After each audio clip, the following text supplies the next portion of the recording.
இன்னைக்கு புதுசாக ஒருத்தர் தொழில் ஆரம்பிக்கணும்னா நாங்கள் இது வரைக்கும் பண்ண எந்த தொழிலையும் இன்னைக்கு புதுசாக ஒருத்தர் வந்து கோல் வச்ச முடியாது, லாபம் சம்பாதிக்க முடியாது.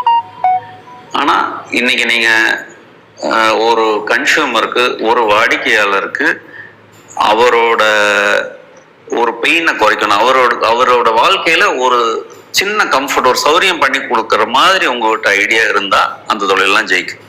ஒரு வாவ் இருக்கணும். நீங்க உங்க தொழில்ல, உங்க ஐடியால இன்னைக்கு வந்து ஐடியாஸ் மேக் மணிங்க. முதல்ல மாதிரி கட்டடம் கட்டி, ஃபேக்டரி கட்டி, பில்டிங் கட்டி, லேபர் சேர்த்து அந்த காலங்கள் மாறிடுச்சு.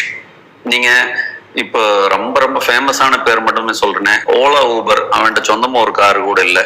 ஸ்விக்கி, ஜொமேட்டோ, அவன்கிட்ட சொந்தமா ஒரு கிச்சனே கிடையாது. ஆனா இன்னைக்கு அவங்க எல்லாம் தான் கோல் வச்சுறாங்க. இது மாதிரி ஐடியா ட்ரிவன் பிசினஸ். அந்த ஐடியால ஒரு வாவ் இருக்கணும். அது சின்ன ஐடியாவா இருக்கலாம், பெரிய ஐடியாவா இருக்கலாம். அது ஒரு வாவ் இருந்தால் கம்மி பணியாளர்களை வச்சு அதிக மூளையை செலவு பண்ணி பண்ற விஷயங்கள் எல்லாம் ஜெயிக்கலாம். இன்னைக்கு ஐடியா தான், இந்தியாவுக்கு வந்து ஐடியா தான். அது வந்து எந்த விதத்துலயாவது கஸ்டமருக்கு அவரோட சிரமத்தை குறைக்கணும்.